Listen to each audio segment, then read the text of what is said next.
I've stayed in a lot of hotel rooms.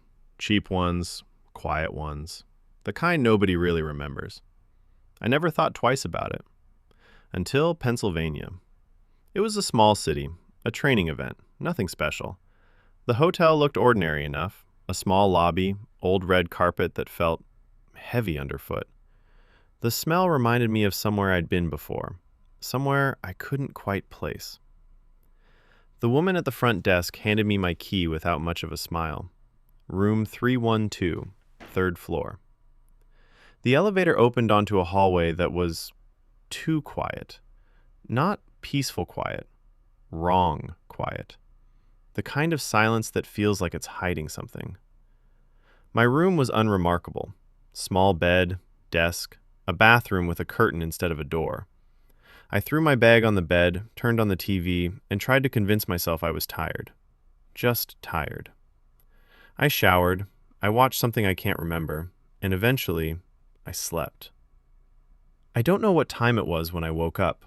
There was a sound, soft, low, like something sliding across the floor.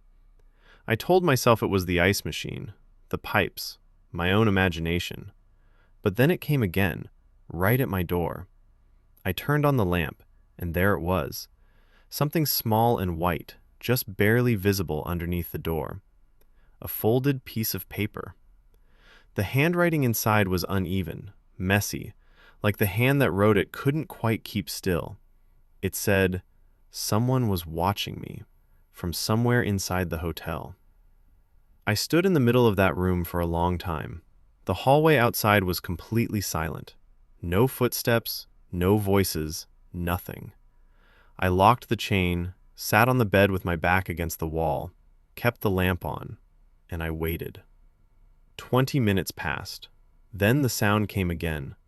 I watched the bottom of the door, and slowly, so slowly it felt intentional, another piece of paper slid through. Like someone was pushing it with one finger, making sure I heard every inch of it.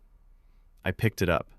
This one said, they had been inside my room, earlier that day, before I arrived. They liked watching people sleep in this hotel. The handwriting was shakier this time.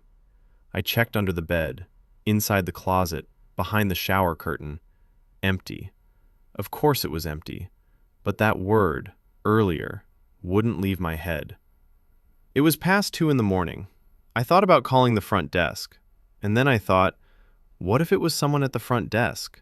The handwriting looked old, or unstable. I couldn't decide which was worse.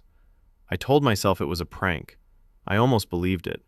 Every tiny sound made my whole body go rigid.